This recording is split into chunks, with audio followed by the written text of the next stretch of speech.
Oi, turma, boa noite. Vou pedir para vocês só desativarem o botão de som. Vamos começar aqui a nossa reunião. A gente pode ficar fazendo perguntas aí pelo bate-papo, daí se for o caso, tá bom?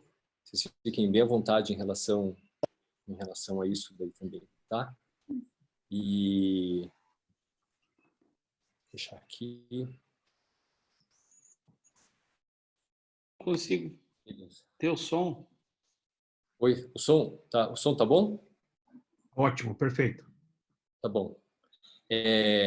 A gente já estou gravando aqui a nossa sala. Eu estou gravando aqui a nossa aula aqui. E daí a gente vai dividir a aula em 3. Então, primeiramente, eu gostaria de agradecer demais o Dr. Evaldo, o Dr. José Fortes e o Dr. Richard Vogels pela disponibilidade em poder participar desse momento tão incrível para todos nós, que é o início da nossa residência com o Hospital Cajuru. Então, vou passar a palavra para o Dr. Evaldo, depois o Dr. Fortes faz uma apresentação sobre o Hospital Universitário Cajuru, e daí o Richard entra com a aula que eu acho que é super importante, que ele vai passar todos esses dados de como o Covid está se comportando na cidade de São Paulo, que é a cidade do primeiro pico. Tá bom? Dr. Evaldo, boa noite, por favor. Boa noite, amigos. Grande prazer, satisfação estarmos batendo esse papo nessa noite de feriado e com um motivo muito especial, que é a abertura com a aula magna do professor Richard do curso da residência médica de otorrino do Hospital Cajuru, Hospital IPO. Eu gostaria de inicialmente agradecer ao Richard pela disponibilidade de participar, de se programar para essa aula magna e, ao mesmo tempo, nos atualizar em relação às condições do Covid em São Paulo. Muito obrigado, Richard. E gostaria de fazer um agradecimento especial ao Dr. José Fortes, diretor técnico, gerente médico do Hospital Cajuru, pela excelente acolhida que nós tivemos lá no Hospital Cajuru, junto ao Dr. Marco César, junto à equipe do Dr. João Luiz, junto à equipe do Hospital IPO. O Hospital IPO e o Núcleo de Ensino e Pesquisa do Hospital IPO sente-se muito honrado de participar dessa jornada, desse desafio que é construir um serviço de residência em otorrinolaringologia, um novo serviço praticamente na cidade de Curitiba. Nós temos uma experiência no Hospital IPO, no NEP, no Núcleo de Ensino e Pesquisa, na formação de jovens otorrinos, pós-residência, com os programas de fellow, e nós vimos do Hospital de Clínica da residência médica em otorrinolaringologia da Universidade Federal do Paraná, no Hospital de Clínica, que é uma experiência já acumulada de muitos anos. Tenho certeza que nós vamos poder colaborar bastante, o Hospital IPO vai poder colaborar bastante na instrumentação, na base para a formação dos nossos residentes. Um agradecimento muito especial, não apenas à dedicação do Dr. Marco César, que é a nossa ponte em relação à conformação desse serviço, mas, sobretudo, aos médicos, aos jovens médicos que aceitaram o desafio de participarem da residência, quer seja no atendimento clínico, quer seja no atendimento cirúrgico no Hospital Cajuru. Nós temos dezenas de médicos, praticamente 30 médicos disponibilizados em equipes pré-moldadas para que possam atender lá no Hospital Cajuru e nós respeitarmos aquilo que nós programamos com o Dr. José Fortes, entregarmos aquilo que nós prometemos ao Hospital Cajuru, à sua diretoria técnica. Então, é uma noite de muita felicidade, muita honra para nós podermos estar participando junto com vocês, e eu me despeço, ao mesmo tempo, desejando uma excelente noite, uma excelente apresentação do Richard, ficando à disposição para qualquer dúvida. Tá? Meus parabéns, Marco, meus parabéns ao professor José Fortes, muito obrigado ao Richard pela sua participação e um bom proveito a todos. Boa noite. Obrigado, Evaldo. Obrigado pelas palavras. Realmente, como você mesmo disse, isso é um trabalho de todos nós mesmo, né? Não existe uma pessoa só envolvida. Todos os professores que estão lá no Cajuru, que se dedicaram tanto à parte de cirurgia quanto à parte de clínica. Nós estamos nesse período do Covid, onde as nossas atividades estão restritas, mas isso com o tempo a gente vai se adequando. Queria passar a palavra para o Dr. José Fortes para ele fazer uma apresentação sobre o Hospital Cajuru. Dr. Fortes, o senhor está conectado? Olá, boa noite, Marco. Tá me escutando?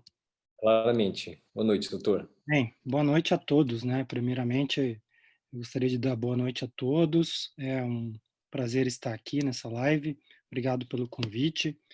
Obrigado a todos os participantes. Eu gostaria de fazer primeiro alguns agradecimentos. O primeiro agradecimento que eu gostaria de fazer é para quem tornou isso possível, né? Da gente trazer o Grupo IPO para ajudar o Hospital Cajuru, a professora doutora Lídia Zetinski de Moura, que é a nossa decana da Escola de Medicina da PUC Paraná, que fez convite ao professor Marcos César para assumir esse desafio. É um desafio grande, é uma grande empreitada que todos vamos seguir, mas graças a ela que a gente conseguiu entregar essa, essa ponte. E também gostaria de agradecer ao Dr. João, que também aceitou o desafio de integrar dois hospitais muito diferentes, né? Hospitais que, por sua diferença, podem se ajudar. E eu acho que esse é o grande X da questão, né? A gente faz uma diferença muito grande entre SUS e o mercado privado e, assim, a minha sincera opinião, existem diferenças sim, mas na hora de se trabalhar, a gente tem que pegar as coisas boas do privado, pegar as coisas boas do SUS. Eu acho que hoje o SUS já aprendeu muito com o privado, agora o privado, no momento de crise mundial, vai ter que aprender com o SUS. E isso é uma das coisas que a gente vai tentar ensinar para todos e aprender com vocês também. O SUS ele é complexo, é difícil e o mercado privado também. Então essa interseção entre os dois é que vai fazer a diferença. Marco, eu vou compartilhar a tela. Eu vou fazer uma pequena apresentação porque o Hospital Cajuru ele ele é conhecido muito. Se todo mundo colocar aí Hospital Cajuru no Google, vai aparecer muita notícia da Banda B e da Tribuna. E, e não necessariamente aquilo exemplifica o Cajuru, né? O Hospital Cajuru. Então, eu vou fazer uma apresentação, não quero ser muito longo, mas acho que é um momento, né? O momento de eu apresentar. Eu sou cardiologista de formação, né? Estou gestor no momento, não tenho interesse de ficar muito tempo, porque isso desgasta demais. Então, não vou estar em outras reuniões do otorrino, tá? Então, esse é o momento de eu apresentar o hospital para o IPO e de eu conhecer um pouco de vocês. Então, é o meu momento. Então, eu não quero ocupar muito do tempo, mas vou apresentar um pouco do Hospital Cajuru para vocês. Ok? Tá aparecendo na tela o slide? Tá, perfeito. Perfeito. Então, o Hospital Universitário Cajuru, ele é um hospital universitário, né? A gente às vezes tem que insistir nisso, porque às vezes as pessoas não entendem o que é um hospital universitário. E o Hospital Universitário Cajuru tem mais ou menos 60 anos, né? Fez 61 anos no final do ano passado. Ele segue as diretrizes de Marcelino Champagnat. Por quê? Porque o Hospital Cajuru pertence ao Grupo Marista. Marcelino Champagnat é o nosso hospital gêmeo siamês que está do nosso lado ali. Eu costumo falar isso, porque a nossa única diferença é uma porta. Nós somos um hospital grudado. E nós seguimos o que o grupo que detém o poder sobre o hospital nos passa, certo? Então, o Grupo Marista é o dono do Hospital Cajuru e é um grupo que vem desde 1817. É uma congregação religiosa que tem mais de 200 congregações no mundo todo. Nós fazemos parte da Congregação Marista Centro-Sul, que engloba os estados do Paraná, Santa Catarina e Centro-Oeste. O Grupo Marista tem o Hospital Cajuru, o Hospital Marcelino Champagnat, a PUC Paraná, a PUC Londrina, Toledo, Maringá e a Católica de Santa Catarina, além de outras 17 escolas de ensino básico e médio ao longo desses estados e outras 30 unidades de solidariedade. Para finalizar, sobre o Grupo Marista, é o maior empregador do estado do Paraná, em número de colaboradores. E o Hospital Cajuru pertence ao Grupo Marista, um hospital com múltiplas especialidades. Foi inaugurado em 1958 e foi adquirido pelo grupo em 1977.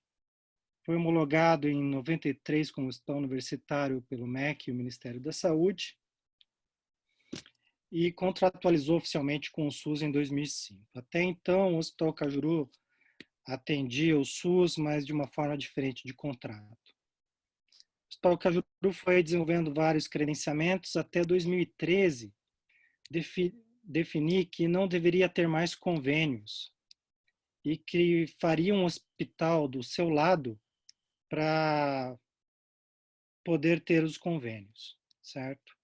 Então, o Hospital Cajuru, a partir de então, finalizou sua atividade de convênios e se tornou um hospital 100% SUS em 2013, a fim da sua atividade privada estar separada da atividade SUS. Em 2017, a direção do Hospital Cajuru, toda a direção, foi composta por professores da Escola de Medicina da PUC, que é também do Grupo Marista.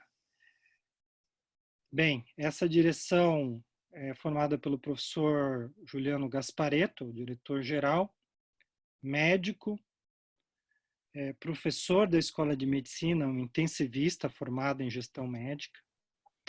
Nós temos outros gerentes de outras especialidades, eu como diretor técnico e professor da Escola de Medicina, cardiologista, coordenador médico, do qual muitos de vocês vão ter interface no centro cirúrgico, que é o Rodrigues, né? Como tem muito José nesse campo aqui, a gente chama ele de Rodrigues e eu de Fortes.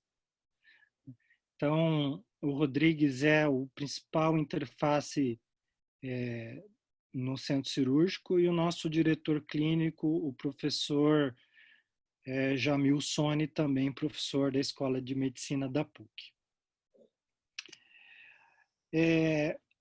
Quando se pensa em direção de hospital, existem 3 princípios que a gente gostaria de repassar para todo mundo, que eu acho importante, que são princípios da governança clínica, né? Então, nós temos 3 princípios dentro do Hospital Cajuru. Em termos de gestão organizacional, nós seguimos o que a organização nos pede, né? O que o Grupo Marista nos pede. Então, não é baseado em definições individuais ou indivíduos de uma organização. A gente segue o que o Grupo Marista nos pede no nosso planejamento estratégico. Todas as abordagens vão ser avaliadas em termos de qualidade e as estratégias vão estar dentro do núcleo de qualidade. Nós temos um núcleo de auditoria clínica, que é algo novo. A maioria dos médicos não conhece isso, mas o Ciri e o Einstein tem bastante, que é o médico ser auditado. E o Hospital Cajuru implementou isso já tem 2 anos. Ninguém aqui está cobrando qualidade técnica de ninguém, que a gente sabe que o hospital, todos os hospitais da cidade têm qualidade técnica. A única questão é que a gente vai cobrar essa qualidade técnica.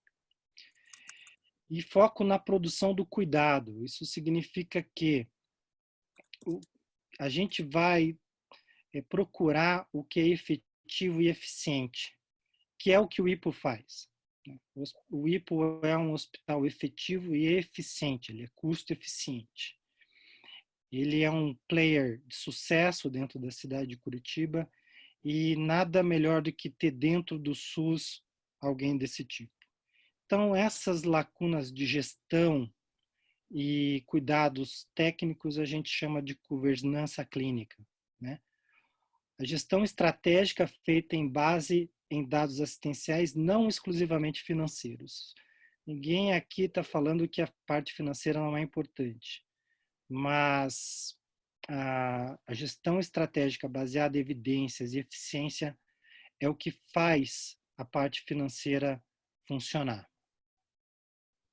O Hospital Cajuru, em números, não sei se todos estão conseguindo ver, mas somos 206 leitos, 167 de internação, temos 29 leitos de UTI, 10 leitos no pronto-socorro, e em momentos de crise isso pode até virar 40, né? Vários momentos já temos aí 33, 34 pacientes internados no pronto-socorro. Não é uma novidade para nós do SUS, nós vivemos num momento de estresse contínuo. Esse momento de estresse que a saúde pública está enfrentando, talvez seja uma novidade para o mundo privado, mas para o SUS não é tanto. Eu acredito que estados como Amazonas, Rio de Janeiro e o Nordeste estão sofrendo um estresse além do normal. Mas eu já vivi situações aqui em Curitiba, sendo gestor de um hospital SUS, onde a gente ficou com 8 pacientes entubados no pronto-socorro e nenhum era Covid. A maioria era pneumonia, hemorragia subaracnoideia e não tinha vaga de UTI em nenhum lugar da cidade. Hoje nós temos uma taxa de ocupação na cidade de Curitiba de 35% das UTIs. Isso é muito graças ao fechamento das eletivas e ao distanciamento social. Mas eu acredito e tenho muita confiança que a cidade de Curitiba está muito bem preparada para enfrentar o Covid. Saindo um pouco da situação do Covid, que eu não estou subestimando, tá? Eu acho que o distanciamento só atrasou o processo, acho que vem coisa aí, mas é apenas uma opinião pessoal, posso estar errado e não nego isso. Fugindo um pouco do Covid, nós somos um pronto-socorro 24/7, temos múltiplas especialidades, somos referência em várias outras especialidades e somos o único hospital da cidade com L ponto. Isso pode parecer estranho, né? Em São Paulo é muito comum ter L ponto em hospitais, mas o Hospital Cajuru é o único que tem um L ponto para receber vítimas de trauma grave ou fazer transporte de transplantes entre a cidade. Então, nós temos um papel fundamental dentro desses processos e fluxos dentro da cidade. Esse é o número pelo qual eu durmo todo dia com a cabeça pesada. Ser diretor técnico de um hospital significa que você não pode dormir direito. Se eu falasse aqui que eu durmo tranquilo toda noite, eu seria um grande mentiroso. Eu não durmo direito toda noite. São 161 mil atendimentos ano e é essa a minha responsabilidade. Se eu faço isso bem ou não, não sei. O tempo dirá. Agora, não posso dormir direito pensando nesse número. Então, todo dia eu acordo, todo dia eu durmo pensando que essa é a responsabilidade que eu tenho e pela qual eu vou lutar, não importa o que seja, para conseguir isso. Ali a gente tem outros números, né? 84 mil consultas de ambulatório ano, quase 50 mil atendimentos de emergência ano, quase 12 mil cirurgias realizadas ano. Então, essa é a nossa responsabilidade perante a sociedade. E, infelizmente, nosso futuro é incerto. Essa é uma projeção antes do Covid, tá? Desculpa eu entrar numa área em que a maioria dos médicos não entendem, mas essa é a famosa boca do jacaré. Já estou acabando, tá? Eu sei que eu fui um pouquinho além do meu tempo, mas já estou acabando. Essa boca do jacaré é o seguinte, o verdinho ali é a nossa receita. O SUS não aumenta suas receitas A tabela SIGTAP do SUS não aumenta suas receitas desde 2004. As prefeituras e os serviços municipais aumentaram a receita do Cajuru em 2018. Se essa receita continuar igual, a gente não vai vencer a inflação da saúde, que é bem diferente da inflação IPCA que a gente conhece. A inflação de saúde está sob dólar e a gente sabe o que está acontecendo com o dólar. Essa boca do jacaré, o nosso trabalho é diminuir ela, fechar ela a gente não vai conseguir e, portanto, a gente tem previsões orçamentárias muito ruins. E olha, isso era antes do Covid, tá? Não é para assustar ninguém, é só para colocar todo mundo na realidade. Do SUS, Hospital Cajuru, na cidade de Curitiba, com um dos maiores IDHs do Brasil, é essa situação. Imagina o resto. Por isso que nós temos 3 pilares: sustentabilidade econômica, excelência educacional e excelência assistencial. Não tem um deles sozinho. Não dá para ter excelência educacional sem sustentabilidade econômica. Não dá para ter excelência assistencial sem excelência educacional. Um hospital fecha. Nós quase tivemos isso lá no Bigorrilho, um hospital muito grande com quase 600 leitos, e foi comprado muito barato por uma instituição paulistana que hoje não tem mais caixa para comprar nada. Então, nós precisamos pensar sempre em sustentabilidade. E o complexo hospitalar, e ali é Cajuru em azul, Marcelino em rosa, vai aumentar. Nós temos vários planos de expansão, vai aumentar o Marcelino, vai expandir o Cajuru, e mesmo nesse momento de crise, a gente acredita que isso tudo está garantido, certo? Essa era uma pequena apresentação, eu poderia ficar falando 2 horas a respeito do Cajuru, mas acho que estou falando demais sobre coisas muito chatas, que é a questão de sustentabilidade do SUS e o que é o Hospital Cajuru. Sem o Hospital Cajuru, hoje, na cidade de Curitiba, o Hospital do Trabalhador estaria atendendo trauma e a sua capacidade de UTIs já teria estourado e não poderia estar atendendo exclusivamente Covid. O Hospital Cajuru hoje é um hospital de retaguarda ao Hospital do Trabalhador, Hospital Evangélico, ao Hospital de Reabilitação, para pacientes não Covid, sem cirurgias eletivas. E isso nós estamos com o hospital cheio, mantendo a atividade de urgência e emergência, até que a situação passe. Eu gostaria de agradecer a todos pela atenção. Acredito que esse tema que eu passei talvez não seja de interesse de todos, não fale sobre otorrinolaringologia, mas fala sobre a realidade. A realidade é difícil, mas, como alguns já viram aí nesses últimos dias, a cidade de Curitiba é uma cidade que realmente está diferenciada em relação ao resto do país, graças aos profissionais de saúde que trabalham dentro dela. Obrigado, Marco. Obrigado a todos. Espero que eu tenha correspondido aí a uma apresentação básica sobre o Hospital Cajuru. E se precisarem, estou à disposição para conversar mais a respeito. Obrigado, Fortes. Obrigado aí por tudo que você tem feito aí por todos nós. Parabéns pela gestão. Eu que agora consigo perceber mais próximo essa gestão, vejo a dificuldade que vocês têm e gostaria aqui publicamente de agradecer muito você, que foi esse grande pilar meu, mas agradeço a sua lembrança da professora Lídia, que realmente foi junto com o doutor Juliano que deram essa oportunidade para que a gente pudesse conversar e realizar esse sonho. E todos dentro do hospital tratam a gente super bem. Eu vejo a organização do hospital, a organização do centro cirúrgico, do pronto-socorro. Realmente um hospital 100% SUS, naquela organização realmente é difícil. Ele parece um hospital privado, mas a gente sabe que é um hospital 100% SUS, com uma dinâmica totalmente privada. A gente vê pelo comportamento das pessoas, então a gente consegue perceber que realmente a administração é exemplar. Então, obrigado de coração por você ter dado essa oportunidade para todos nós podermos desenvolver o nosso serviço dentro do hospital e retribuir para a sociedade o que a gente mais tem, que é o nosso tempo e o nosso trabalho. Esse realmente é a grande doação que o médico pode acabar fazendo. Então, obrigado, Fortes, pelo seu tempo. Muito obrigado, viu? Eu que agradeço, Marco, e estou à disposição de todos.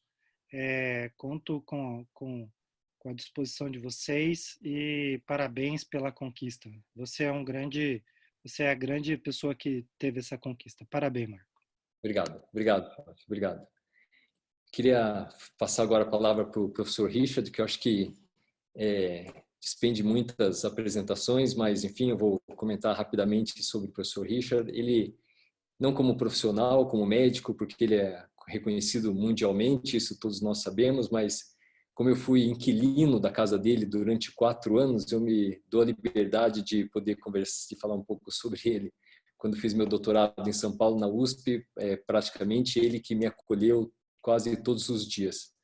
Então, professor Richard, obrigado de coração, em público. Obrigado por esse exemplo que o senhor é como pessoa, como médico, profissional e pai.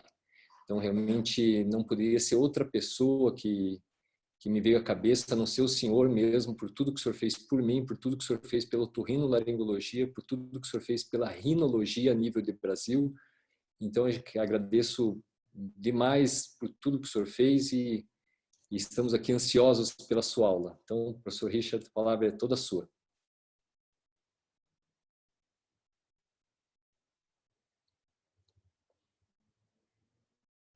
Alô, Richard?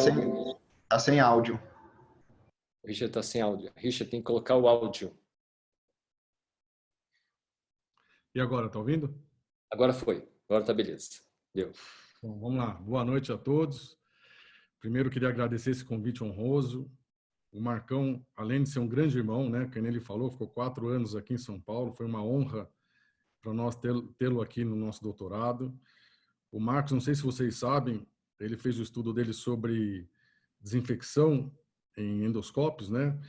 E muito do álcool gel, 70% que a gente sabe hoje, é graças a ele, os estudos que ele fez, que foram enviados à Anvisa, né? Estudos extremamente importantes que mostraram a eficiência do álcool gel contra o vírus, né? Entre outras coisas. E também queria parabenizar o IPO, né? O Evaldo, a todos os amigos que nós temos aí. Vocês são um exemplo de hospital de otorrino para nós no Brasil, né? É um hospital impressionante, acho que tem poucos no mundo, se é que tem algum no mundo na dimensão de vocês. Então, parabéns. Ao José Fortes também, por estar acolhendo esse pessoal. Tenho certeza que você vai ter muitas coisas boas, muitos frutos bons vindo deles aí. Parabéns a todos vocês. Bem, o Marcos pediu para eu falar um pouquinho sobre Covid, né? Que é um tema muito atual. Aqui em São Paulo nós estamos um pouco na frente, não sei se isso é frente ou atrás, né? Mas temporalmente falando na frente, né? Que começou por aqui, principalmente na classe A. O que a gente viu que no Carnaval muita gente viajou para o exterior e foi aí que começou a aumentar um pouco o número dos casos aqui em São Paulo. Isso já faz uns 40, 50 dias atrás. Até para já deixar claro aqui, né? Que eu já tive Covid uns 35 dias atrás. Então, eu vou poder também passar um pouco da minha experiência pessoal dentro daquilo que a gente vai falar aqui. Felizmente foi bem. Então, pensando agora, eu acho que tive sorte já de ter tido e não ter tido nada grave, já teoricamente imune, né, com o IgG positivo. O que a gente vai falar aqui? Então, essa aula é um pouquinho baseada em evidência. Eu vou falar um pouquinho porque a gente tem pouca evidência ainda em Covid, né? Mas eu vou tentar linkar o que existe na literatura com a nossa experiência clínica, que é o que tem, né? E falar um pouquinho das coisas aqui de São Paulo. Então, deixa eu abrir aqui o slide. Opa.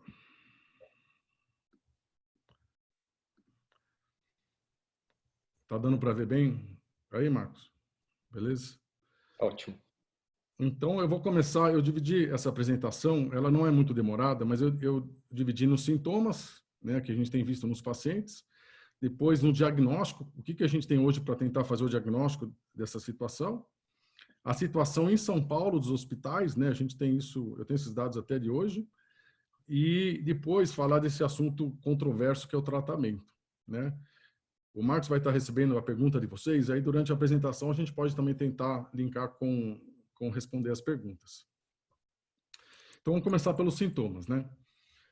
Esse gráfico que eu coloquei, ele fala um pouco sobre o nível de evidência. Vocês estão vendo os vários níveis de evidência que tem. O mais simples é a opinião de médicos, de nós, né, nossa experiência clínica. É a menor evidência, mas é a mais fácil de você conseguir. Depois vem os relatos de casos, depois os outros vários tipos de estudos, né, até os estudos randomizados clínicos, que são os melhores. A gente, infelizmente, né, pelo tempo curto, a gente ainda está no COVID ali no 7, nas duas últimas porções, né, que é a opinião dos médicos e no máximo que a gente tem é relato de casos. Então essa que é a nossa dificuldade. Então a gente vai hoje falar muito do que a gente tem visto, do que um acha, o outro acha, mas evidência mesmo ainda tem pouca coisa. E a gente tem que tomar cuidado, porque com a internet, né, vocês veem, a gente é massacrado o dia inteiro com informação. A gente não sabe se ela é verdadeira, se não é verdadeira, se o estudo tem fundamento, se não tem fundamento, né? Nesse desespero de conseguir as coisas, a gente recebe muita porcaria também. Então, a gente tem que saber filtrar isso, né? Não é fácil. Então, vamos começar pelos sintomas, né? Isso é importante, né? Que nós otorrinos, principalmente, nós somos muitas vezes o primeiro contato do paciente, e a gente, então, tem que estar atento a isso. Febre. Como que é a febre desses pacientes? Normalmente é uma febre baixa, abaixo de 38, 37,4, 37,6. E o que é interessante que eu tenho visto, né, eu já tenho aí talvez quase 100 pacientes meus com Covid, fora os do HC, depois eu vou mostrar os números. O que eu tenho visto, essa febre, ela é intermitente. Então, às vezes o paciente fala, nossa, até acordei bem hoje. Aí chega no dia seguinte, de novo com febre. Então, ela vai e volta, ela não é constante assim. E não é muito alta. E tem pacientes que não têm febre, né? A tosse. Não são todos os pacientes que têm tosse, mas normalmente quando tem, é uma tosse muito chata. Então, é uma tosse que incomoda bastante o paciente. E vocês vão ver que todos esses sintomas que eu vou falar, que é uma coisa interessante, esse vírus, ele dura bastante tempo. Ele lembra um pouco a mononucleose nesse sentido, sabe? Não é 5, 7 dias que nem a gente está acostumado com os vírus respiratórios. Ele dura 15, às vezes 20 dias. Então, é um vírus chato para o paciente, né? Que demora para recuperar. Então, a gente tem que também lidar com isso.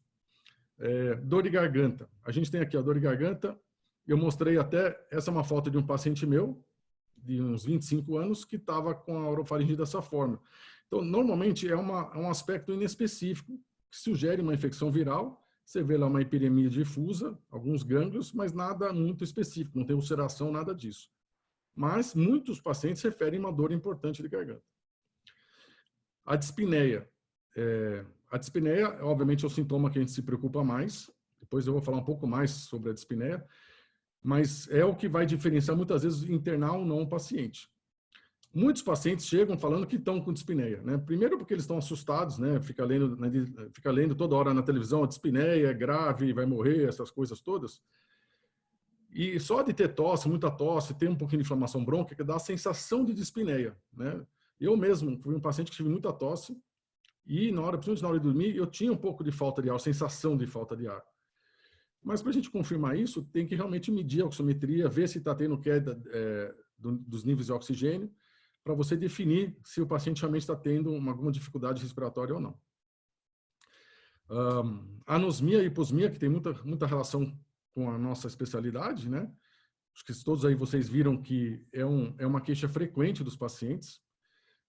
Na literatura aí, nós temos aí alguns estudos falando de 10%, alguns até 60%. Na Alemanha, eles referem até 60% de anosmia ou hiposmia nos pacientes. E eu tenho visto, realmente, é muito frequente queixa de alteração de olfato e paladar. É muito frequente. Então, é uma doença bastante prevalente. Eu vou falar um pouquinho, é um sintoma bastante prevalente, eu vou falar daqui um pouco sobre isso. Congestão nasal, isso que é interessante. A congestão nasal não é frequente.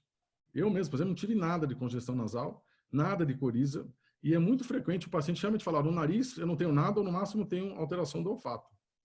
Então, é um pouco diferente dos outros vírus respiratórios que a gente sempre viu, né? Um outro sintoma interessante que muitos pacientes têm é uma dor abdominal, que a gente sabe hoje que é por inflamação dos gânglios abdominais. No começo até operava-se alguns desses pacientes achando que era uma apendicite ou algo do gênero, a gente sabe que não é. Diarreia é realmente frequente, eu mesmo tive também um pouco de diarreia. E perda de peso por causa de falta de apetite. Então é muito comum ficar uns 7 a 10 dias com perda de peso. Um sintoma que eu não coloquei aqui é cansaço, né? Dá muito cansaço. Tem pacientes que dormem 14, 16 horas por dia de cansaço. A cefaleia não é um sintoma assim muito intenso e constante, mas ela é parecida com a febre. Ela tem períodos que vem, muitas vezes aqui na região temporal, vem uma dor um pouquinho mais forte, mas depois passa às vezes dias até sem cefaleia. Outra coisa que é interessante nesse vírus é muito pouca conjuntivite, que a gente vê nos outros vírus respiratórios, com uma certa frequência existe acometimento da conjuntiva, e nesse vírus realmente, aparentemente, é muito baixo esse acometimento. Uma coisa que é muito importante, que tem os últimos estudos aparentemente sugerem que 80% dos pacientes são assintomáticos ou de quadro clínico discreto. Então, a grande maioria realmente não tem uma coisa muito intensa, mas eles têm o problema de passar o vírus para frente, né? Outra coisa interessante sobre essa doença é que as crianças, a gente não sabe se elas são assintomáticas ou não pegam o vírus, né? Isso ainda não está muito claro. Mas na prática é muito pouco, elas têm muito pouco sintoma com relação a isso. E isso é diferente dos outros vírus, né? Da influenza, por exemplo, o H1N1 e os outros vírus respiratórios que acometem com muita frequência as crianças, né? A gente também não sabe por que tem essa característica. E a gravidade, né? O que faz um paciente ser mais grave que o outro? Lógico, a gente sabe a idade, né? Todo mundo sabe que existe uma relação com a idade. As outras doenças associadas, pressão alta, parece que a obesidade também é outro fator importante. E tem agora, recentemente, tem muita gente correlacionando a carga viral com a intensidade dos sintomas. Há uns 30, 40 dias atrás, quando começou aqui em São Paulo, né, a gente se preocupar mais, naquele começo nem todo mundo usava máscara, nem todo mundo se protegia, você via que os profissionais de saúde, os médicos, tiveram quadros muito intensos da infecção. Então, será que foi por causa de uma carga viral maior que foram expostos ou por causa de outros fatores, né? Então, isso a gente também não sabe. Seria interessante saber isso, porque, pensando dessa forma, seria bom pegar o Covid com uma carga viral pequena para você, eventualmente, criar uma imunidade, como se fosse uma vacina, entre aspas, né? Mas pegando a doença. Falar um pouquinho do olfato, né? Acho que todo mundo leu aí sobre o olfato.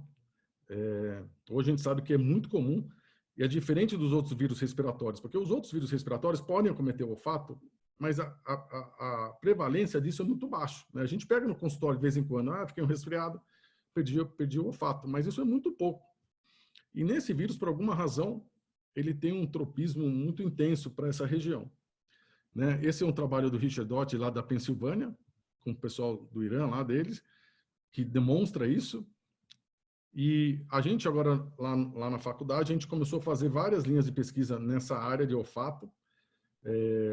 Nós temos alguns alunos nossos da pós, aí são vários envolvidos, que estão questionando os pacientes internados. Então, eles vão lá, questionário, leva para ver se realmente tem perda de olfato ou não, né? Às vezes o paciente tem tantos outros problemas que ele nem presta atenção na perda do olfato.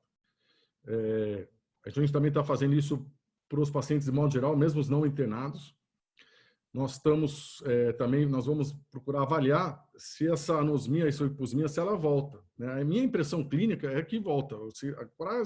Eu não tive nenhum paciente até agora que não voltou mais do que 20 dias. Eu estou com alguns no 18º, 19º dia que está começando a voltar agora. Alguns pacientes chegam a demorar até 20 dias. Mas a gente não sabe se alguns desses aí vão persistir com essa anosmia ou hiposmia por mais tempo. E aí vai entrar numa coisa da terapia, que não é específico da terapia do Covid, mas do olfato. A gente costuma dar corticoide sistêmico para esses pacientes, né?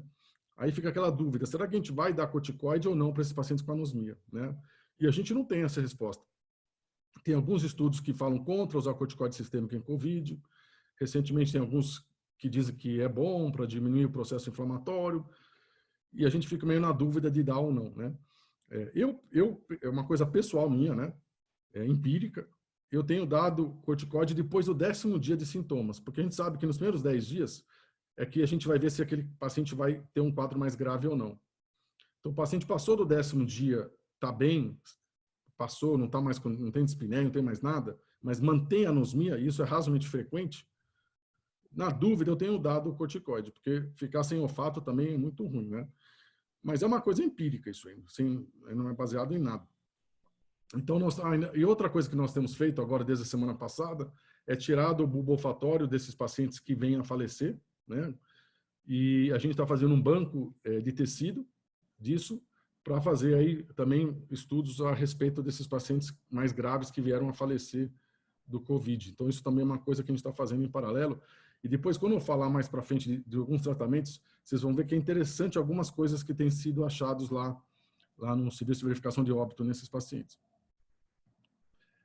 Bem, de sintomas, o principal era isso, né? Eu vou passar agora para o diagnóstico. Não sei se você tiver alguma coisa aí, Marcão, ou se eu continuo. Posso só passar algumas perguntas aqui, Isha? Lógico.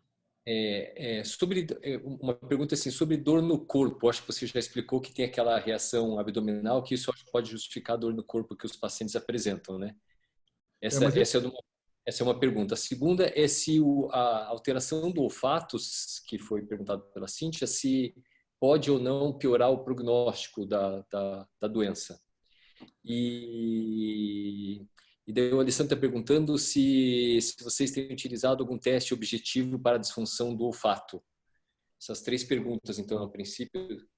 São boas perguntas. É assim, a mialgia, esses pacientes também têm mialgia, dor pelo corpo, que nem qualquer virose. E eu mesmo tive. Não é só na barriga, sabe? Você tem, parece que passou um trator por cima, você fica uns dias assim. Então, realmente tem, que nem outras viroses, que nem H1N1 dá muito também, isso aí. A pergunta do olfato é muito interessante, é isso que a gente está tentando estudar. Eu acho que foi perguntado pela Cíntia se o fato de ter anosmia, esse paciente vai evoluir pior do quadro de Covid como um todo. A gente não sabe isso, eu não sei responder isso. O que eu posso dizer na minha experiência clínica, eu tive muitos pacientes que tiveram uma evolução boa e que tiveram anosmia. Eu tive até alguns pacientes que quase só tiveram anosmia, não tiveram mais nada a não ser a perda do olfato. Então, eu tenho a impressão que não tem correlação, mas é difícil, porque eu também não sei dos pacientes graves a incidência da anosmia neles. Então, eu não sei como responder isso aí atualmente. E tem feito, a questão da anosmia é mais uma queixa clínica, não está sendo feito um teste de anosmia, de hiposmia. Então, nesse estudo, isso é um estudo, eu não faço isso nos meus pacientes privados, porque eu não tenho assim disponível, mas a gente está fazendo o APSIT, que é aquele teste lá da Pensilvânia. Então, a gente vai tentar, eu sei que é difícil de quantificar uma perda de olfato, de você dizer, ó, esse aqui está com 70% de perda, esse aqui está com 50%, então a gente usa aquela régua analógica visual para ele colocar de 1 a 10, e além disso a gente vai usar o OPSIT, que é um teste um pouco mais objetivo para tentar quantificar essa perda, tanto no momento zero, né, como mais para frente, depois de 1 ou 2 meses, por exemplo.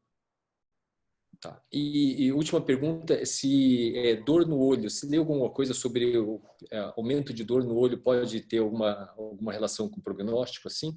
Você ouviu alguma coisa falar sobre a respeito? Ó, a cefaleia que eu falo é uma cefaleia do lado do olho aqui. Você pode até dizer que é meio atrás do olho, assim. E eu tive um pouco dessa dor de cabeça aqui. Ela é bem aguda, toma uma dipirona e passa. Não sei se essa é a pergunta que fizeram, mas é uma dor bem em volta do olho aqui, mas no meu lado foi mais lateral, não foi tão medial assim. Não sei te dizer de prognóstico. No meu caso, felizmente, não foi prognóstico ruim, mas também não sei correlacionar se isso tem relação com o prognóstico ou não. Tá bom. Vamos lá, vamos tocar. Então, vamos para o diagnóstico, né? E aqui tem uma área, eu vou tentar explicar o que a gente tem, né? Vocês vão ver que tem muita coisa que a gente não sabe, mas tem algumas coisas que a gente já sabe que é interessante a gente para o nosso dia a dia, ter esse conhecimento. Então, como vocês sabem, hoje, para fazer o diagnóstico, a gente tem feito o PCR. O PCR é um teste muito sensível. Você vai lá no nariz, por exemplo, e vai ver se tem RNA do vírus. Ele é muito sensível. E até uns anos atrás, a gente não tinha isso na clínica diária. A gente tinha as sorologias e tal, para pesquisar os patógenos respiratórios, mas de uns anos para cá a gente tem o PCR. Né? Depois eu vou falar um pouquinho de um aspecto, mas é importante ter isso em cabeça, saber que é uma coisa muito recente e é muito sensível. Depois vocês vão entender um pouco o problema das reinfecções, entre aspas. O que a gente sabe hoje? O nariz tem uma carga viral muito grande, aparentemente maior do que na orofaringe. Então, o nariz tem muito vírus. Só que começa a ter muito vírus só a partir do 4º dia. Então, não adianta você colher o PCR no 1º, 2º dia. É muito comum o paciente chegar, poxa, meu marido teve Covid, eu comecei a ficar com o nariz ruim hoje, quero já fazer o exame. Não, é muito cedo para fazer o exame. Vai vir negativo. Aí você não vai saber se o paciente não tem ou se o exame não deu tempo ainda de ficar positivo. Então, o ideal do PCR é 4º ao 7º dia de sintoma. É o período que você tem mais chance de dar positivo. Então, você pode fazer no 4º dia. Se vier negativo, depois eu vou falar um pouquinho as razões que pode vir negativo no paciente com Covid, você pode repetir no 6º dia. E depois você pode até repetir mais uma vez lá pelo 8º dia, se o paciente tem um quadro clínico muito sugestivo de Covid. Só que começou a passar do 10º, 12º dia, a carga viral no nariz cai muito. Então, a partir do 10º, 11º dia, é melhor colher o PCR do escarro. O escarro, ele tem o pico normalmente no 11º dia, ele perdura muitas vezes até 21 dias, ou no escarro ou na secreção traqueal, se o paciente estiver entubado, né? Até é melhor. Então, nariz até o 7º dia, 8º dia, e no escarro, principalmente depois do 11º dia. Uma outra coisa, só uma coisa, vou voltar um pouquinho aqui, ó. Uma outra coisa interessante, e isso vai ter muitas implicações lá na frente, aparentemente o vírus ele só fica viável no nariz até o 10º, 12º dia. Depois você acha pedaços de RNA lá, mas não é mais o vírus viável, ele não contamina mais. Por isso que vocês estão lendo dessas reinfecções na Coreia do Sul e em outros lugares, o que se acredita, lógico, a gente não sabe disso, é que por esse exame ser muito sensível e fica lá restos de vírus por 30, 60 dias, fica grudado lá no epitélio, você faz o PCR desse paciente depois de 1 ou 2 meses, ele pode vir positivo. Mas isso não quer dizer que ele esteja infectado, entendeu? Isso também tem implicação, depois vocês vão ver, no critério de voltar ao trabalho. Depois eu vou falar, mas tem relação com isso. Aí, além do PCR, como que a gente pode diagnosticar o COVID? É a tomografia de tórax. Principalmente se você está num serviço que não tem o PCR, hoje em dia, felizmente, está muito mais fácil fazer o PCR, mas uns 20, 25 dias atrás estava difícil. E então, você tem um paciente com sintoma de Covid, você pode fazer a tomografia de tórax. Eu vou mostrar aqui para vocês, as alterações são muito típicas. Então, você pode até fazer o diagnóstico com isso. Hoje, quando que a gente faz a tomografia de tórax? Normalmente, quando o paciente tem um quadro já com uma certa dispneia. A gente não tem, pelo menos nosso protocolo ainda não é fazer tomografia de tórax em todos os pacientes. Só quando ele está num quadro de moderado, pelo menos, né? A tomografia de tórax, esse aqui é um trabalho, deixa eu só botar aqui, um trabalho do pessoal do Einstein, os radiologistas do Einstein fizeram esse trabalho, mostrando isso já faz uns 20 dias, publicaram, mostrando essas alterações, que são essas aqui. Opa. Você vê que tem essa imagem de vidro fosco na periferia e principalmente na predomínio periférico e posterior. Então, essa imagem é bem típica de COVID, né? Agora, isso que é importante. Quando você vai fazer o PCR, o que é importante do PCR? É a forma de colheita. Por que eu digo isso? Você pega lá no HC, começou a se fazer o PCR de pacientes, de colaboradores, todos com medo, né? Começou a resfriar e tal. Então, a gente tem uma área lá que faz o PCR dos colaboradores. E eles estavam colhendo de uma forma muito errada. Porque o que acontece? A pessoa, se ela não tem uma explicação, ela acha que o nariz não é né, em região ao lobo occipital, ele é para cima. Aí eles enfiavam um cotonete só na porção, na narina, na porção anterior do nariz, e estava dando muito falso negativo. Eu mesmo, quando colhi no Einstein, o auxiliar de enfermagem que foi colher, ele colheu com muita vontade, né? Porque me doeu bastante. Mas também ele veio para cima, em vez de ir na região do meato médio ou meato inferior. E eu expliquei para ele, não precisa fazer com força, é com jeito, coloca o suave ou cotonete, vai rodando um pouquinho ele e tenta chegar na região do meato, que é onde mais vai ter vírus ali dentro. Então, a forma de colheita é importante. É importante orientar os hospitais que estão fazendo a colher de forma correta. A segunda coisa é o acondicionamento. Você tem que levar esse material para ser processado logo, porque senão você vai perder isso. Então, isso é uma outra razão para falso negativo. A urina e sangue, até agora, aparentemente, você não consegue mostrar o vírus, então não é muito útil. E nas fezes é que tem alguns exames mostrando que ele sim você pode detectar vírus lá. Você vai ficar na dúvida se é uma infecção intestinal ou se o vírus veio lá do escarro lá de cima. Mas você pode detectar. Só que as fezes é um material bem mais difícil para processar no laboratório. E a reinfecção, aquilo que eu estava citando para vocês. A reinfecção pode ser que seja restos de RNA do vírus lá, e não seja exatamente uma nova infecção. Então, é uma coisa que a gente não tem certeza, mas tem que levar isso em consideração. Esse é só um trabalho para mostrar que na saliva, né, mostraram que na saliva também é bastante prevalente o vírus, principalmente do 4º ao 7º dia, que nem o nariz. Mas o nariz, a carga viral é maior ainda do que na boca. Bem, de diagnóstico, eu vou depois falar das sorologias, né? Mas para o diagnóstico na fase aguda, é mais ou menos isso aí. Não sei se tem alguma pergunta. Acho que não, Richard. Tá bom. Podemos dar sequência depois. Tá. Aqui, ó, em São Paulo, a gente sempre está preocupado com esses números, olhando esses números para ver para onde nós estamos indo, né? Na cidade de São Paulo, na parte pública, no SUS, atualmente está com 70% das UTIs ocupadas. Isso na média de São Paulo.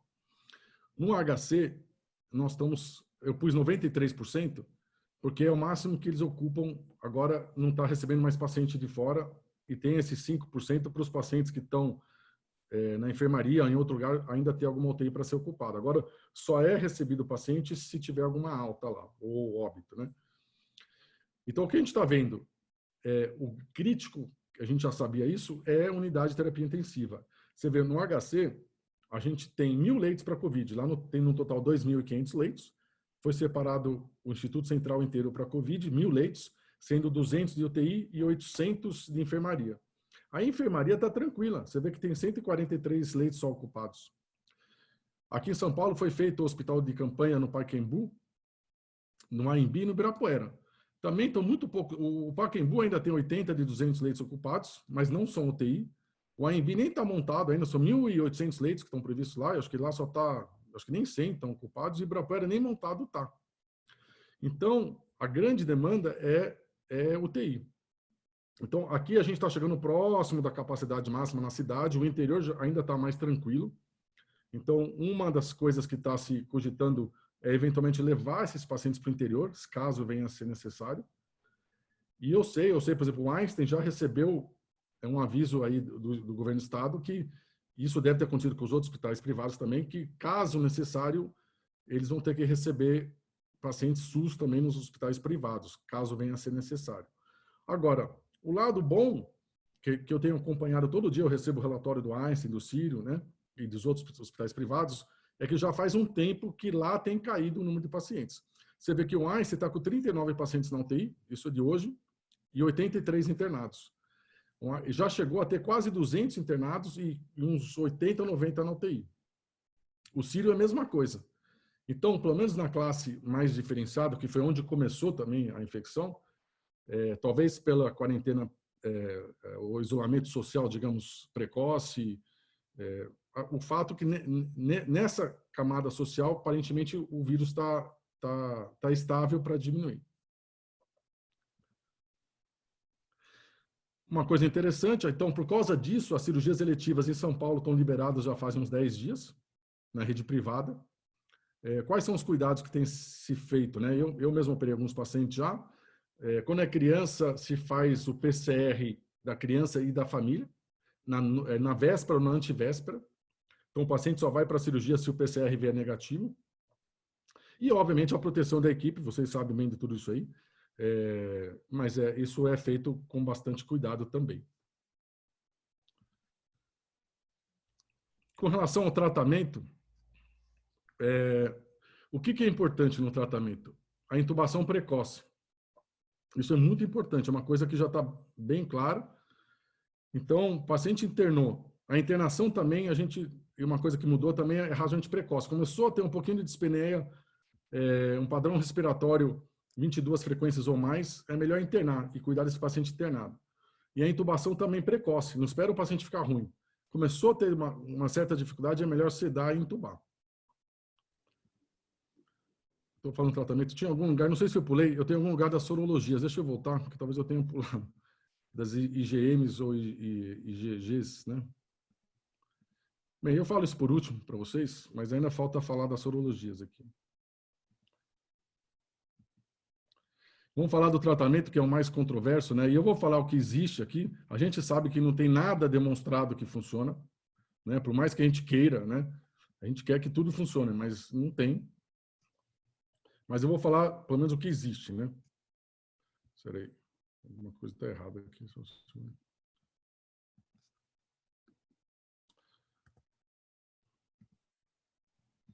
Travou aqui.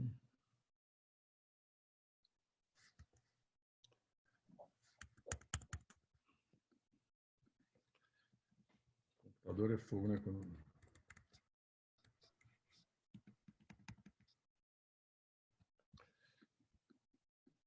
Travou aqui, tudo aqui. Quer que eu passe aqui, Richard? Você quer? Você tem aí? Eu tenho. Aqui. Não sei por que travou. Se puder ir abrindo aí, eu vou tentar ver aqui. Então tá. Deixa eu ver se eu consigo adiantar aqui.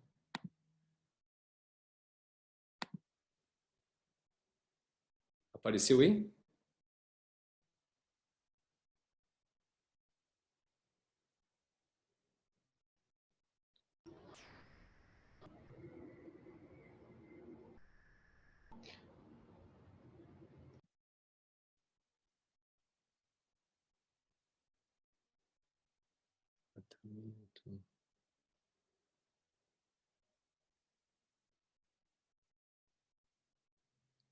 Apareceu, Richard?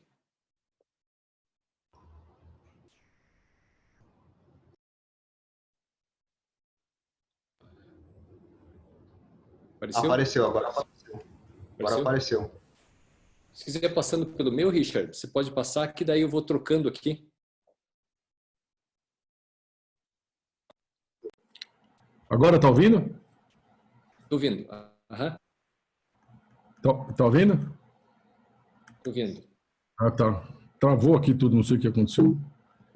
Mas o slide continua travado, né? Mas eu passo aqui pelo meu. Você está vendo o meu aí?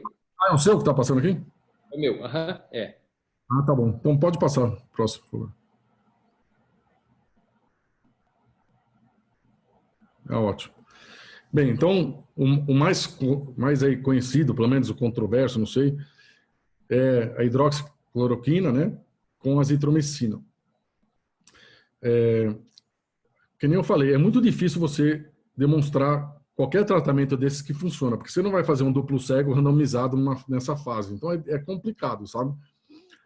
O que eu posso te dizer apenas como impressão clínica, e posso estar totalmente errado, porque a maioria desses pacientes, eles melhoram. Você vê que no Einstein, eu não pus esse número, mas já tiveram 300 altas lá dos pacientes graves, e 10 faleceram. Então, eles tiveram 10 óbitos e 300 graves. Agora, como que eu vou demonstrar que algum remédio poderia ter feito morrer 5 ao invés de 10? Né? É difícil isso, estatisticamente. Você precisa ter um N muito grande. Mas a impressão que eu tenho, e do pessoal do Einstein que eu tenho conversado, eles acham que esse tratamento ajuda. Mas é uma impressão clínica, totalmente, menos importante naquela escala de evidência científica. O que eles têm usado é hidroxicloroquina, 400 miligramas, 2 vezes por dia no primeiro dia, depois mantém 1 vez por dia. usa-se razoavelmente precoce, mas não é para... Pelo menos hoje a gente não recomenda tomar em casa isso. Tem um monte de paciente que quer tomar. Começou a ficar com o nariz correndo, já quer tomar tudo que tem, né? E tem que tomar cuidado. A gente tem vários relatos aí de mortes pelo uso em casa, ainda mais quando toma numa dose maior, problemas cardíacos. Então, a gente tem prescrito, mas em hospital, em ambiente hospitalar. E a azitromicina, né, que foi essa dupla aí que é prescrita, a azitromicina, teoricamente, pode ajudar a prevenir alguma infecção bacteriana secundária, e a gente sabe que os macrolídeos têm uma ação anti-inflamatória a nível de mucosa, né? Talvez isso também seja um fator que possa eventualmente ajudar, né? Então, é super controverso, mas você pode ver, eu converso até com meus colegas, todo mundo fala, olha, se eu ficar ruim, eu quero tomar. Então, né, na dúvida, acaba se tomando, né? Passa o próximo. Isso é um assunto interessante, sabe? Que é a trombose. Aquilo que eu falei, lembra que eu falei nos cadáveres?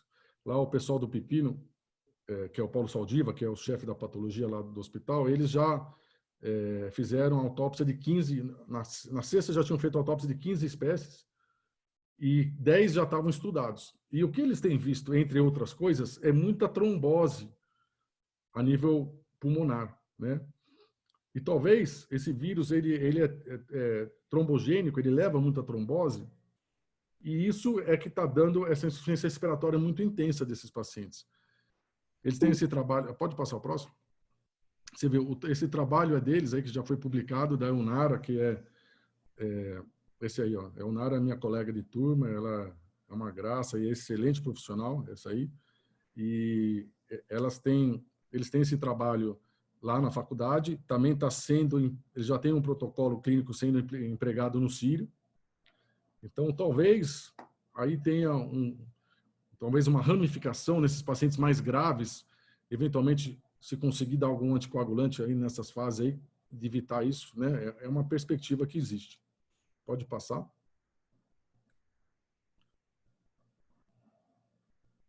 O próximo. Esse da interdocina? Entrou agora. Outra também que é muito no começo, mas que pode ser promissor, são as interleucinas, as anti-interleucinas 6, né? Então, existe a interleucina 6, esse estudo mostra bem que ela está em níveis elevadíssimos nesses pacientes. Então, tem muita interleucina 6 aí nesse processo inflamatório. Então, uma opção, pode passar o próximo, seria você dar a anti-interleucina 6 que ela já tem no mercado, né? Não para esse uso, obviamente, para algumas doenças pulmonares específicas, mas pode-se tentar usar esse tipo de medicação nessas situações também. Eu sei de colegas, de médicos que estão usando off-label, mas têm usado. Pode passar. Outros tratamentos, a gente tem esses antivirais. Não sei se vocês leram, na quinta-feira saiu publicado esse que é o Remdesivir, né? É uma medicação usada para ébola. Não tem nenhum estudo publicado, mas tem um estudo sendo feito na Universidade de Chicago. E não sei como pegaram algumas conversas lá dos pesquisadores dizendo que está funcionando muito bem. E aí a ação dessa empresa aí já subiu 16% no mesmo dia, para você ver como estão os ânimos das pessoas. Mas nem foi publicado ainda nada a respeito, mas está fazendo um clinical trial lá. Pode ser que algum antiviral aí possa ser efetivo ou um coadjuvante nesses tratamentos. Aí tem esses vermífugos todos aí que vocês leram também, né? Aqui no Brasil, lá fora, na Austrália. Também é uma incógnita. O papel da BCG também vocês já devem ter lido, né? Alguns correlacionando os países que fazem a vacinação em massa com uma incidência menor ou casos menos graves, né? Também é só uma incógnita, a gente não sabe se isso tem algum fundamento ou não. Pode passar o próximo?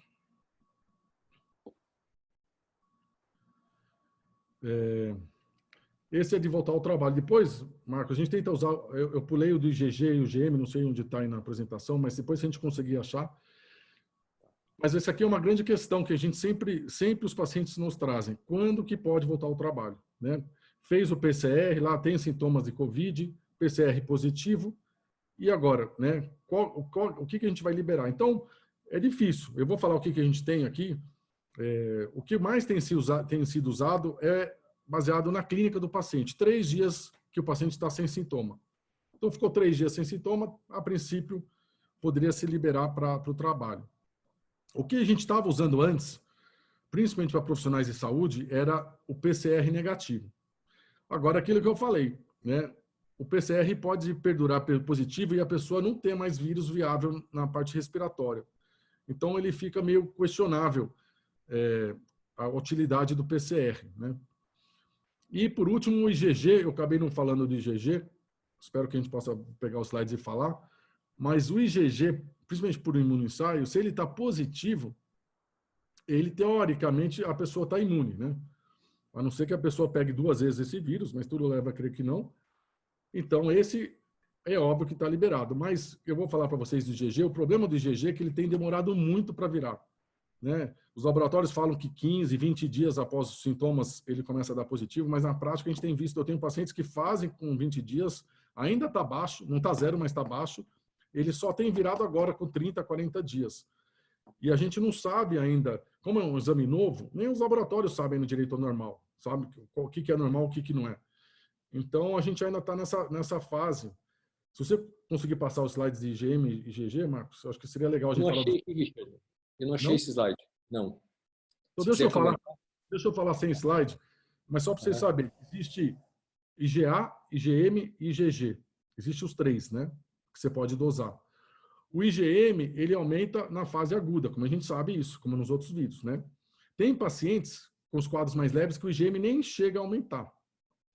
O IgG, que eu acabei de falar, ele tem subido após os 25, 30 dias, principalmente quando chega nos 40, ele continua subindo. Então, é mais seguro você fazer o exame depois de 30 dias. Eu falo isso porque, às vezes, o paciente faz o IgG com 20 dias, ele tem certeza que teve a infecção, por todo o quadro clínico, então vê até o PCR positivo e aí vem um IgG negativo e é frustrante para ele, né?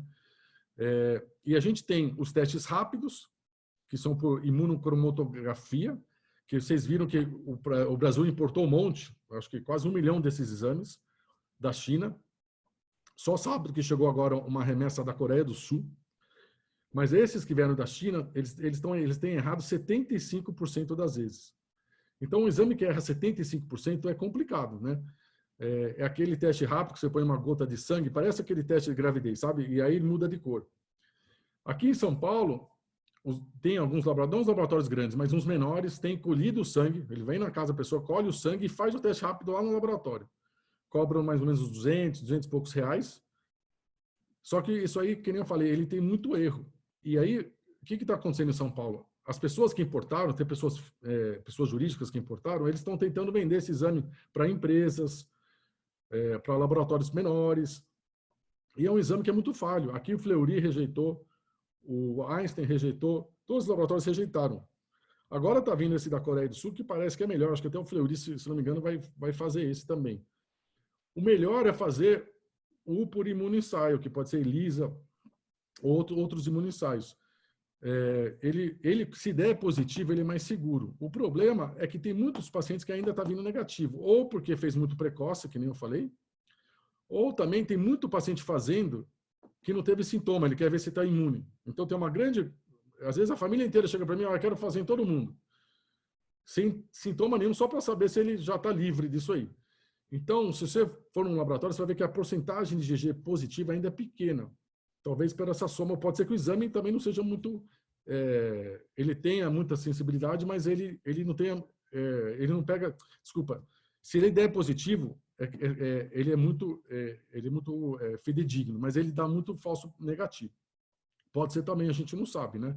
E eu tenho a impressão, e posso ser bobagem que eu estou falando, que eles devem ter testado esses exames primeiro nos casos graves, porque no começo a gente só tinha PCR para grave, no mundo inteiro, né? E, então, os níveis de anticorpos que eles consideram normal ainda é meio alto, né? E aqueles casos mais leves, talvez um nível menor, você já possa considerar como positivo. Porque nesses imunoensaios ele é quantificado, né? Aqui em São Paulo considera positivo a partir de 1.1, de 0,9 a 1.1 ele é intermediário e abaixo de 0,9, teoricamente, ele é negativo. Mas aquilo que eu falei, eu tenho pacientes que fazem, em vez de 0,5, 2, 3 semanas depois já passa de 0,9, depois de 1,1. Então, o exame serológico você tem que interpretar com cuidado. E como tudo no Covid, tudo é muito recente, né? A gente não sabe exatamente. Ele foi aprovado na urgência, na emergência, esses exames, né? Então, o tempo só que vai nos dizer o valor real deles aí. Acho que é isso, Marco. Não sei se tem pergunta aí. Tenho. Deixa eu passar aqui para você, Richard. Eu acho que a pergunta era sobre o IgG e o IgM mesmo. Acho que ficou bem claro mesmo que esses testes rápidos eles são altamente específicos, né? Ou seja, ele só vê COVID mesmo, mas ele é pouco sensível mesmo, que é essa taxa aí de 30% de sensibilidade para poder dizer que se o teste ele é confiável ou não.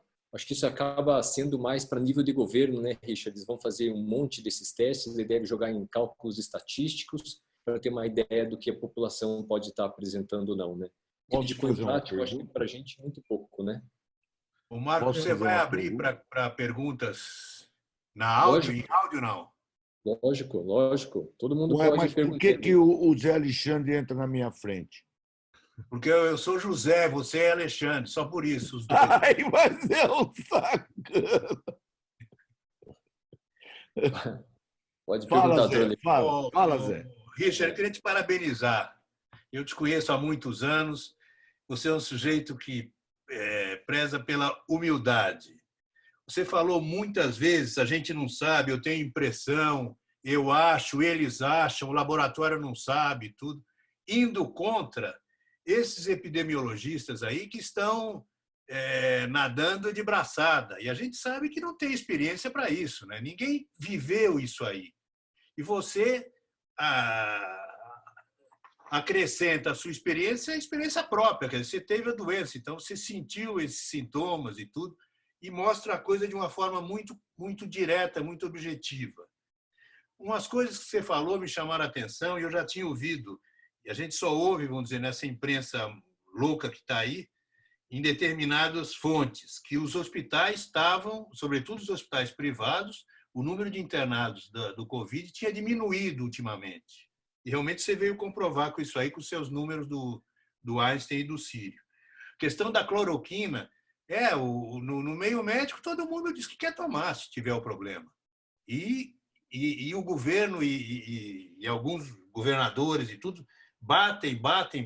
Quer dizer, tem que saber que em medicina, nisso aí, ninguém sabe nada de Covid. Ninguém sabe nada. Quer dizer, uma droga que dê algum horizonte, alguma possibilidade de melhora, todo mundo vai aderir. Usar empiricamente. É válido isso em medicina também. Tudo isso que você falou. Tá? Então, eu queria... O negócio daquele antiviral lá, a ação hoje subiu mais de 25%.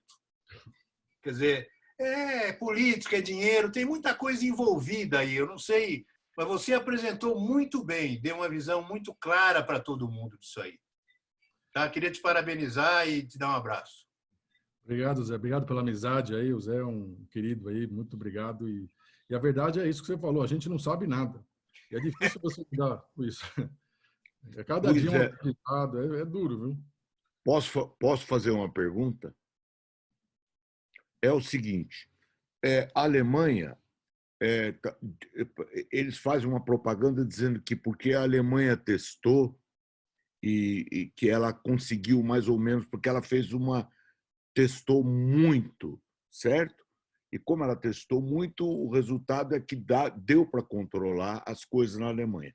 Pelo que você falou dos testes, você está falando da super verdade. Aliás, eu faço das palavras do Zé Alexandre as minhas palavras. Você foi a melhor coisa que eu vi sobre esse vírus até agora, foi essa palestra sua. Disparado, tá?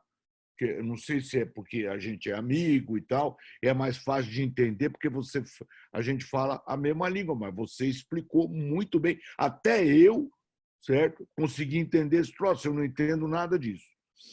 Agora, veja o seguinte, se você colocou esses testes, todos eles, você explicou que esses testes não são absolutos, que tem uma margem de erro grande, que pode aparecer no começo e depois não. Um teste é bom, mas ele no começo é inconclusivo e ele pode demorar, e o outro...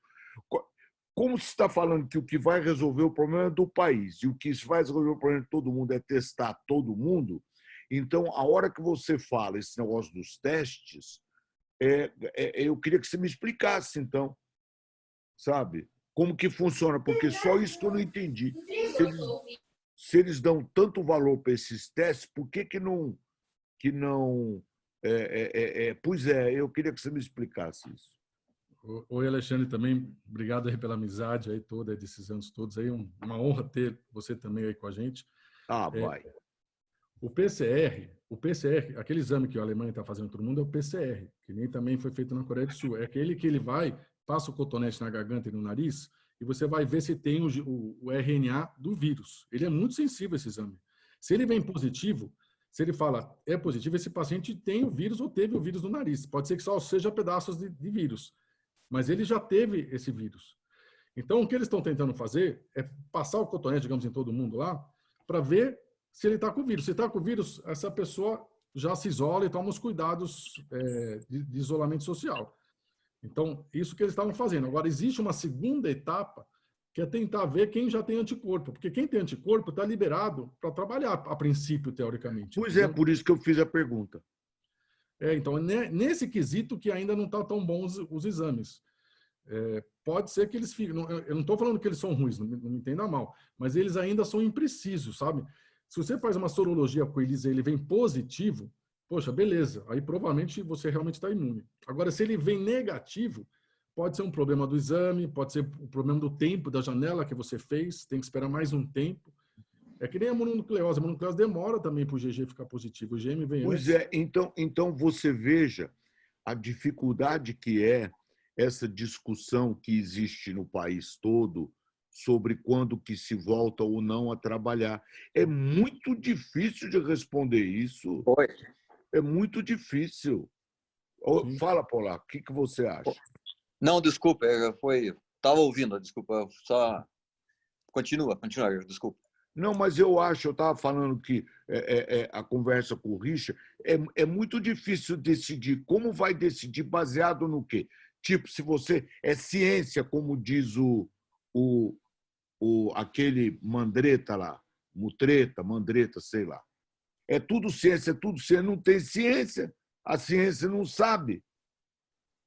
Então fica muito difícil essa discussão sobre quando liberar o comércio ou não, etc. Fica difícil do ponto de vista científico que eu estou falando, entendeu, Rich? Fica difícil do ponto de vista científico. Olha, então, a partir desses dados, X% de tal, X% de tal, nós podemos abrir o comércio. A partir disso, isso é ciência. Não tem essa ciência. Então, estão se falando tanto em ciência, e a ciência ainda não tem, com evidência científica, dado nenhum sobre como controlar esse vírus. Essa é a pura verdade. Foi o que eu falei. A gente sabe muito pouco, Alexandre, quase nada. Exato. Por isso que o que se tem levado em consideração hoje, que é o que tem, é o quadro clínico. Parou de sintomas, 3 dias depois libera. Agora, se isso está certo, se está errado, a gente não sabe. Então... Perfeito. É isso que eu estou falando. Quando se enche a boca para falar em ciência, que nem esse Mandretta aí falava, não, porque nós vamos pela ciência, ninguém está indo por ciência coisa nenhuma, certo? A ciência não sabe. Essa é a pura verdade. Então, os próprios cientistas só estão dando palpite. Você vê, você toma o remédio que nem os médicos famosos aqui de São Paulo tomaram remédio quando ficaram internados. Todo mundo toma remédio. Se eu me internar, eu também quero tomar os remédios. Tudo quanto é remédio que tiver, eu também quero tomar. Entendeu? Ô, Alexandre, a verdade científica é que o polaco que quer falar, o grego e o São Paulino aqui são do grupo de risco. Isso é verdade. Isso nós precisamos tomar cuidado. Não, eu não sou do grupo de risco. Eu não tenho risco. Se eu pegar esse troço, eu morro em 24 horas. Não é risco, isso é estabelecido já. Não tem dúvida Richard, nenhuma. Por isso que eu não saio de casa. Pergunta. Posso fazer uma pergunta? Vai, Polar, fala logo. Richard. Oi, tudo bom, Oi, você falou que já estão fazendo cirurgias eletivas. Sim. Então, com o PCR, você acha que a gente pode operar tranquilamente ou não? Porque aquilo que eu falei, o PCR, ele é muito sensível. Se você passar direito no nariz, você vai ver se tem vírus lá ou não. Pode até ser que seja vírus morto, mas você vai ver se tem vírus lá. Então, se você tem um PCR positivo, é melhor não levar esse paciente para o hospital. Agora, se ele vem negativo, você está mais tranquilo que ele não está aportando o vírus naquele momento. Por isso que é feito na véspera. E dá na hora, Tá vendo? né, o resultado? Oi? Interessante. Então, não, 24 horas, né?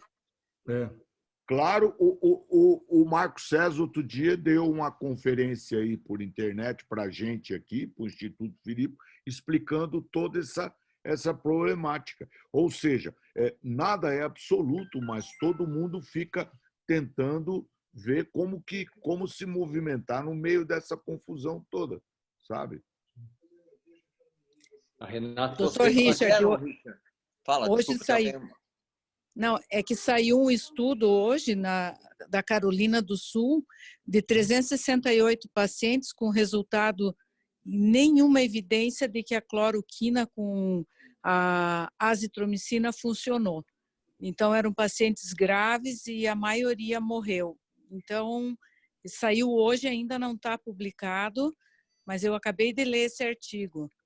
E eu li um outro artigo que o melhor seria o Redensivir, que ele tem uma eficiência de 68%.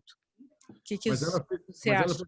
Ela fez um trabalho, por exemplo, duplo cego, randomizado, quer dizer, metade Sim. tomou, metade não tomou, porque é muito difícil você aprovar isso na ética. Como que você vai deixar de dar um remédio que você acha que pode funcionar para um paciente? Na fase Pois é. Então, eu acho muito difícil ter sido randomizado duplo cego, entendeu? E fora aquilo que eu falei, é muito difícil você demonstrar a diferença. Você tem que ter um N enorme, milhares de pacientes para demonstrar alguma diferença. Então, que nem eu falei, o Einstein tem 300 pacientes que eles deram e 10 morreram, dos graves. Será que então foi isso que fez ser pouco o paciente que morreu? Ou será que foi uma UTI melhor? Será que foi um respirador melhor? É difícil, entendeu? De você... Eu li isso também, é difícil. Agora, o melhor exame, então, seria o IgG positivo, né? Você levaria o paciente com segurança para operar. Sim. Por exemplo, eu sou IgG positivo, mas é menos de 1% da população que foi testada. Por exemplo, eles fizeram nos Estados Unidos, 2.000 testaram aleatoriamente e deu menos de 1% da população. Então, é quase ninguém que está positivo. Eu fiz esse exame que você falou de sangue e deu negativo. Então... o Richard, sabe de algum... a Renata está perguntando do que seja mais confiável? Você tem alguma informação sobre isso? Assim? Do que? Desculpa, se algum exame é mais confiável? De teste rápido. Se tem informação de algum teste rápido? Parece que tem testes rápidos bons, sabe? É que a leva que veio para o Brasil, pelo menos essa primeira leva que veio aí da China, não é muito boa, parece. Pelo menos foi o que a gente viu. Agora, parece que tem exames que estão sendo usados na Europa e até nos Estados Unidos, alguns deles são bons. Mas você vê que mesmo nos Estados Unidos, eles estão lá, não sei se você leu nas reportagens, eles estão tendo muito cuidado porque está tendo muito problema com uma parte desses exames lá também. Talvez sejam os mesmos que vieram para cá. Tá bom. E eu acho que questão de máscara, estão perguntando, acho que isso não tem dúvida, não é mesmo, Richard? Eu acho que máscara em ambientes de aglomeração, mantendo a distância social, acho que tem que usar mesmo, todo mundo, né? O que você acha, assim? Eu acredito que sim, mas aquilo que eu falo, não tem ciência sobre isso também. Nos países orientais, o pessoal tem esse hábito de usar. Lá tem vários países que estão indo bem, mas pode ser a educação da pessoa, pode ser hábitos da pessoa, talvez se cumprimenta menos. Mas, teoricamente, se você pensar, a máscara impede de entrar tantas gotas no ar. Então, teoricamente, ajuda, eu acho, pensando assim. Mas também, eu acho que é tudo no achismo, né? E que remédio que você tomou, Richard? Você disse que como é que foi?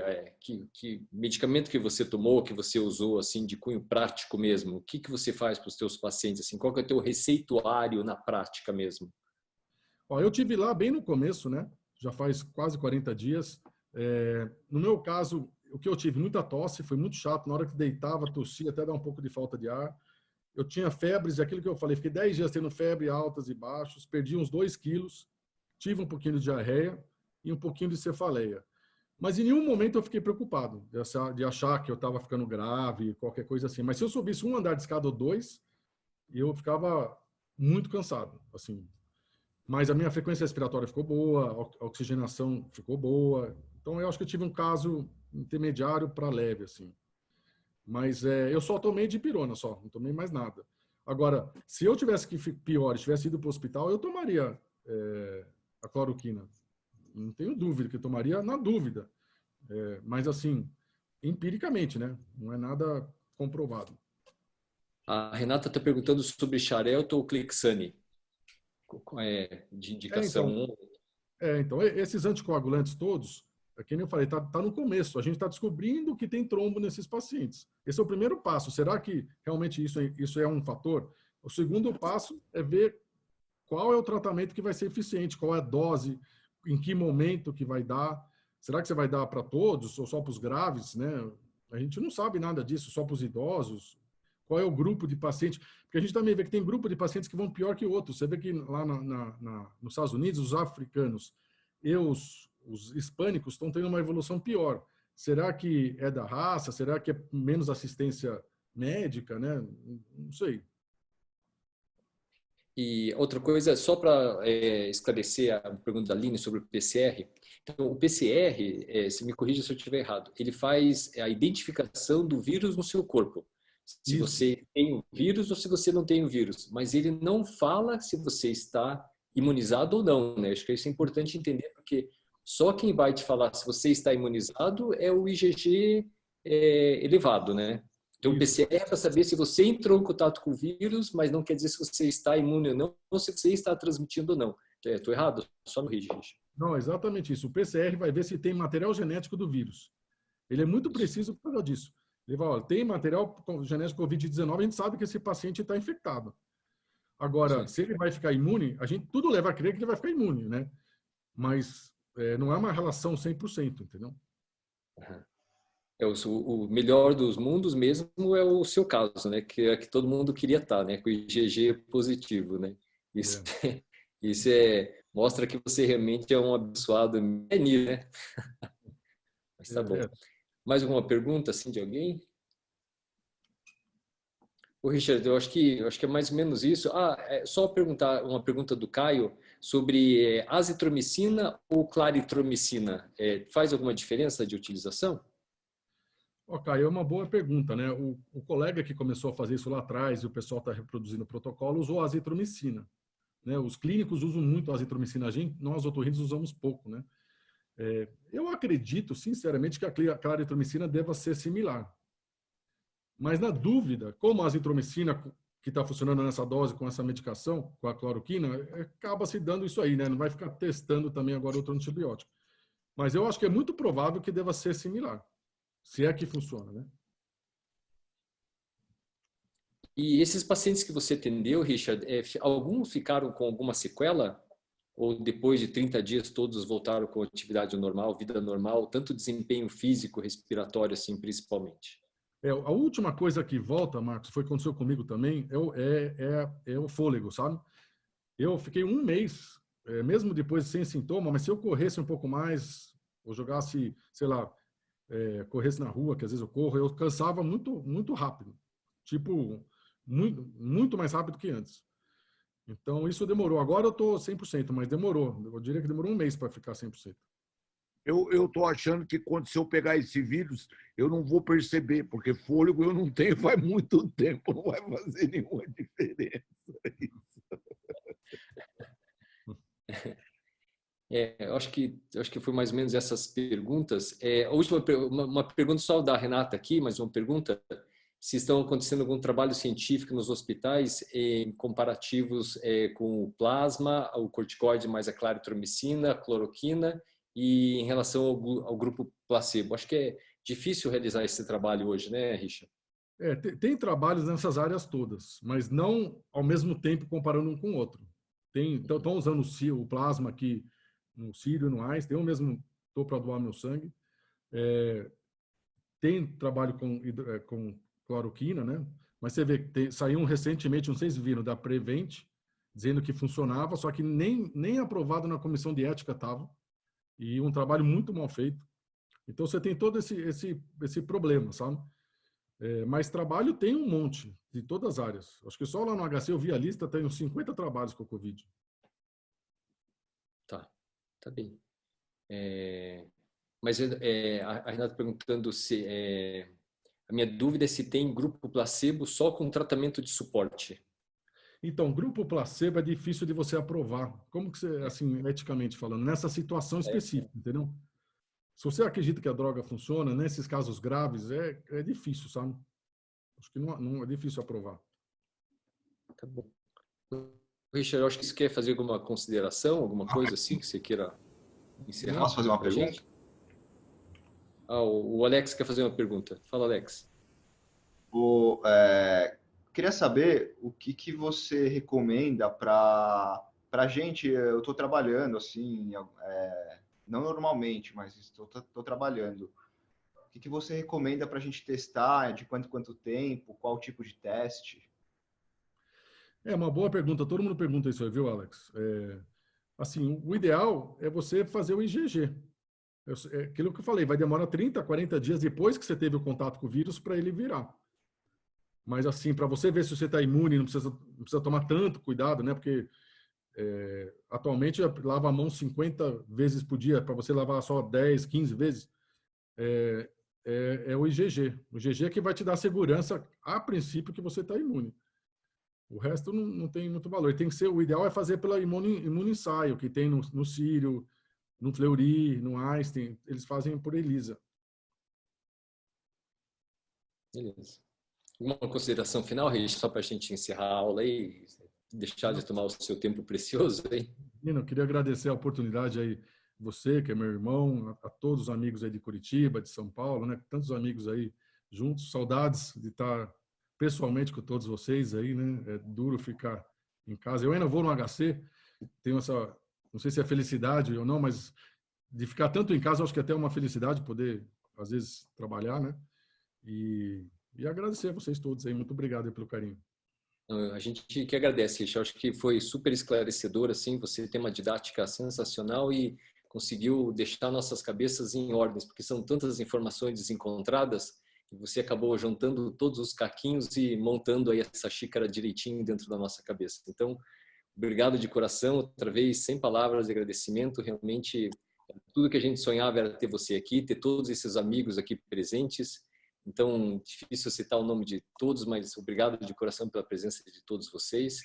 E conto aí com todos vocês nessa nossa jornada da residência e em breve nós estaremos juntos com certeza e um abraço fraternal para todos. Obrigado, Richard. Obrigado a todos, viu? Obrigado, Evaldo. Obrigado, Dr. Fortes. Obrigado a todos aí. Obrigado.